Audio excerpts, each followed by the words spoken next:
about your help defense on Only on the road do I go first. See how many gets talk about your help defense on 24. I mean, your defense in general, head up, switches, as well as your help. You know, Markel had the responsibility to guard him most of the night, and that's a big responsibility because Dunham's so active, and they make a concerted effort to make sure they set screens for him. And so, you know, just on an individual basis, I thought he did a good job of chasing him. But the way they play, it is a team effort, and so, you know, our bigs have to be ready to jump out and show. The passer has to be ready to step down and show and help to buy him seconds, or whoever was on, but it was Markel most of the night. And then even in doing that, yeah, I think we just had a stretch in the first half where he hit 2 in a row, maybe 3 in a row. But other than that, I mean, he's a good player. He's going to score points. But I thought collectively we did a good job of trying to keep him in front of us and corral him. On the other end of the court, Markel, 19 points, 7 assists, no turnovers, played all 40 minutes. I mean, obviously he's got a lot of responsibility, just talk about it, but to put up a line like that. Yeah, and I thought, I got to check with whoever does our stats. I thought he had more than 7 assists, to tell you the truth. But no, he played, I mean, he's been playing well all year. I think Markel's playing at a very high level right now, at both ends of the court, you know, because most nights he's going to have to guard someone that can put buckets, can get buckets, that can score. And so just to have that responsibility to be able to work at one end, work at the other end, get everyone else involved, and just the way our team is right now, he's going to be out there for most of the time. And so, I mean, we are on the same page, and it's usually when he gets tired, he lets me know. Today he said he was fine, so we stayed out there. John, a second straight game with 7 turnovers, so ball security's obviously been very good. How much of that is a function of maybe getting some guys, having a deeper bench, you can get some guys to rest, less fatigue? Is that anything to do with it? That might be part of it. We just talk about him playing 40 minutes, yeah. talking about less fatigue.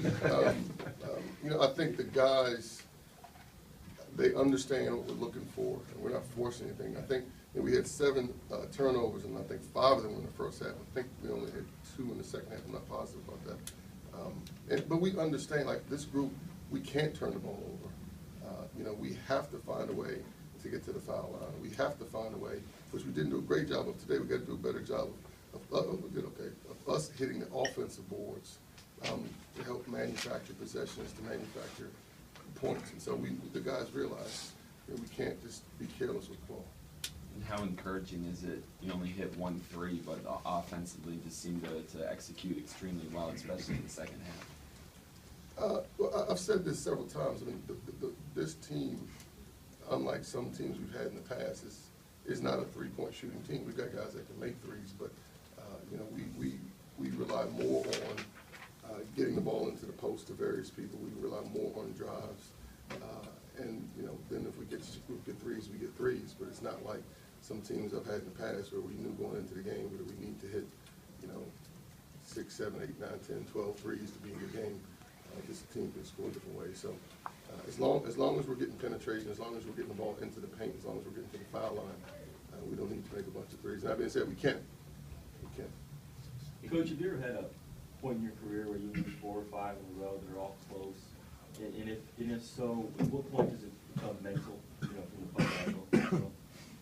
I don't know.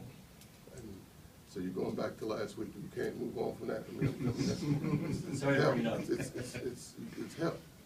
You know, it's you know, nothing in life goes well when that is going on. So does it become mental? I know just individually, as well as definitely with these two and everyone in that locker room, it's just a time, okay, what can we change? What do we need to change? What do we have to do better? What do we have to do different?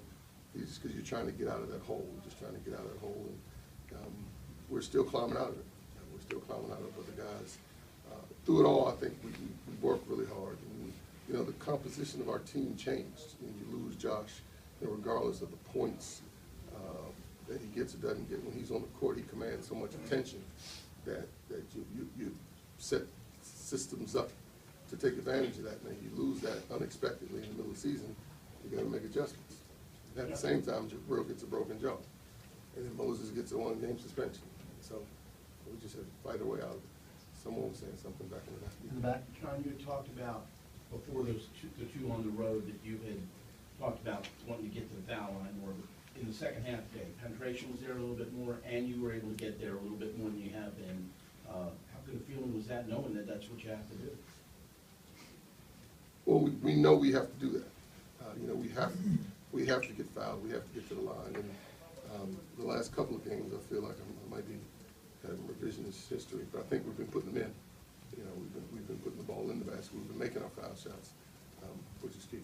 How much does playing Starks in the corners, how much does that contribute to him being able to play 40 minutes? He's playing off ball, and he's not necessarily having to pat the ball and wear himself out.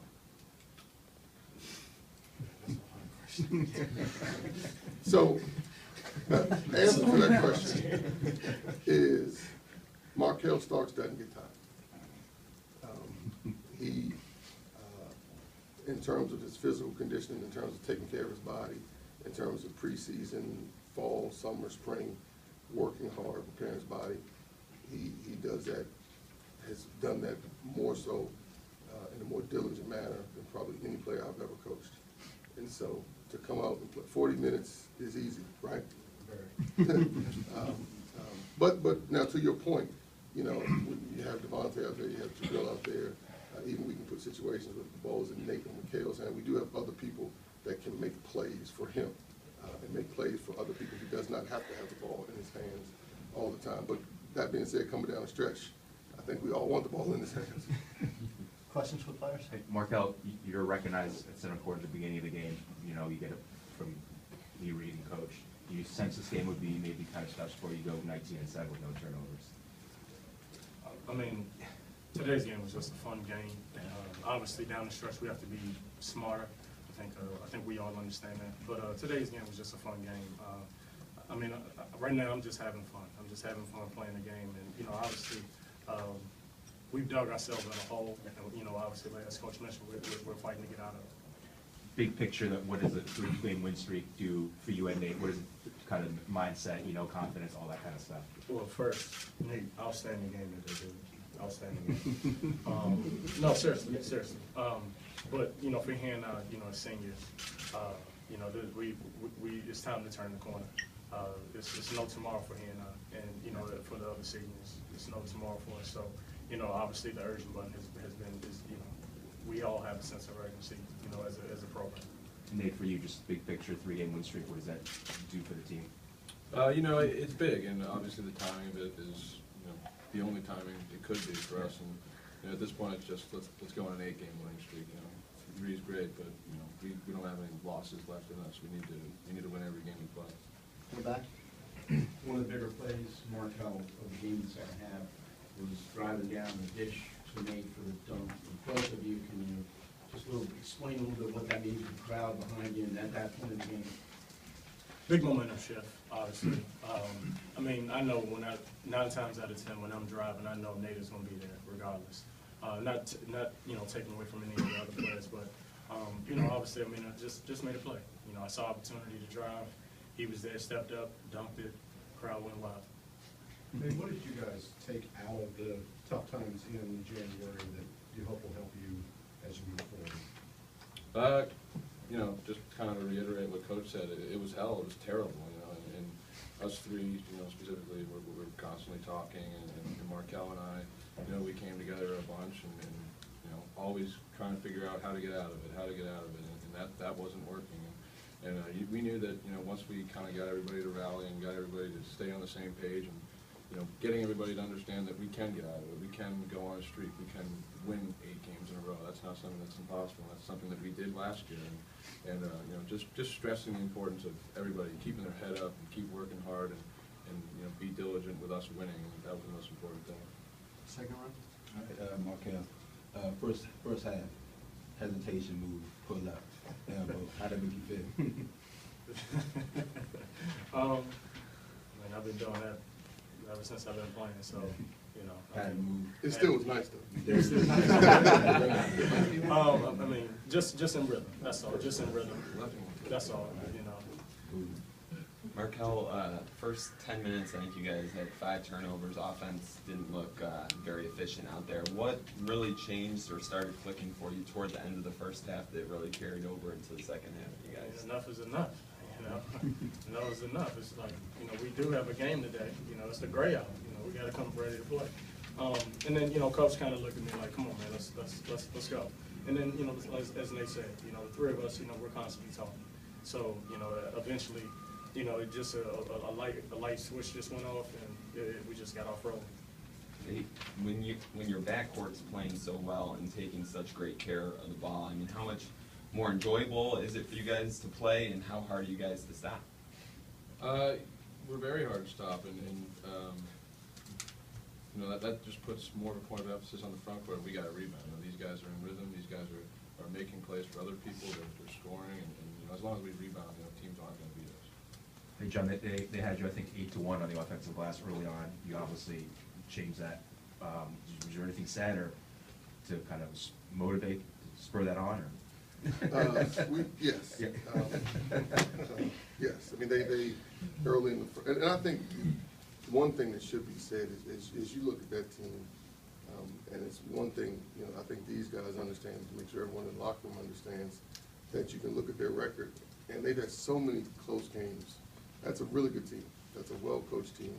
You know, I think the lay person would just look at the numbers, look at the record, and say, but you know, just getting everyone to understand. I mean, they fight, they strap. You know, you're gonna have to play for 40 minutes to come out with a win. You know, which we did today. But that, and a large part of that is how hard they play. They hit the offensive boards. They get second shots, and so you know we've talked about it. Went over that in the scouting report, and we came out and we weren't as attentive as we needed to be.